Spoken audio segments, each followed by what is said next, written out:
কাঁদছিস কেন? হ্যাঁ, পড়তে পড়তে কাঁদছিস কেন? মা মেরেছে।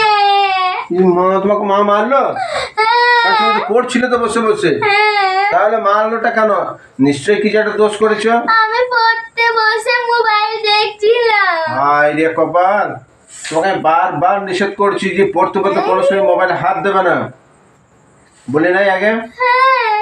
তাহলে যখনই পড়তে বসবে দৌড় জ্বালা বন্ধ করে দেবে, কোনো আওয়াজ যেন ভিতরে না ঢোকে, এক মনে পড়বে, তবেই তো পড়াটা মাথাতে ঢুকবে।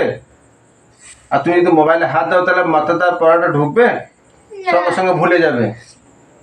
ওই জন্য যখনই পড়তে বসবে মন দিয়ে পড়বে, ঠিক আছে। কোনো আওয়াজ যেন বাইরে থেকে সেই ঘরে না ঢোকে। ঠিক আছে।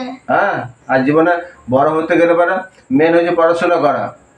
ঠিক আছে। তাহলে তোমাকে ভালো করে মন দিয়ে পড়াশোনা করতে হবে, ঠিক আছে? ঠিক আছে। একদম বদমাশি করবে না, জীবনে বহু বড় হতে হবে, প্রতিষ্ঠিত হবে, আর পড়াশোনা এগিয়ে নিয়ে যাবে, দেখো তোমার সব কিছু হয়ে যাবে। হ্যাঁ, আর মা বাবারা কেন তোমাকে বকিয়ে মারধর করে জানো তো?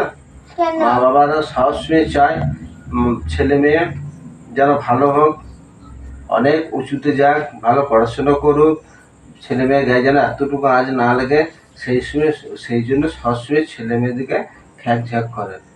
এতটুকু খারাপ মা বাবারা দেখতে পারে না ছেলে মেয়েদের।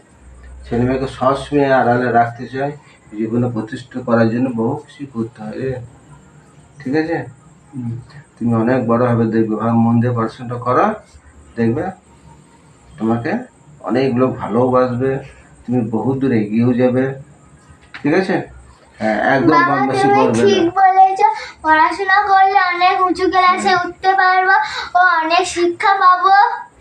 হ্যাঁ, জীবনে অনেক কিছু করতে পারবে। হ্যাঁ, দেখবে যে স্বপ্নগুলো দেখছো সেই স্বপ্ন তোমার পূরণ হবে, ঠিক আছে? মন দিয়ে পড়াশোনা করবে। তুমি খুব ভালো যে। হ্যাঁ, বেশ।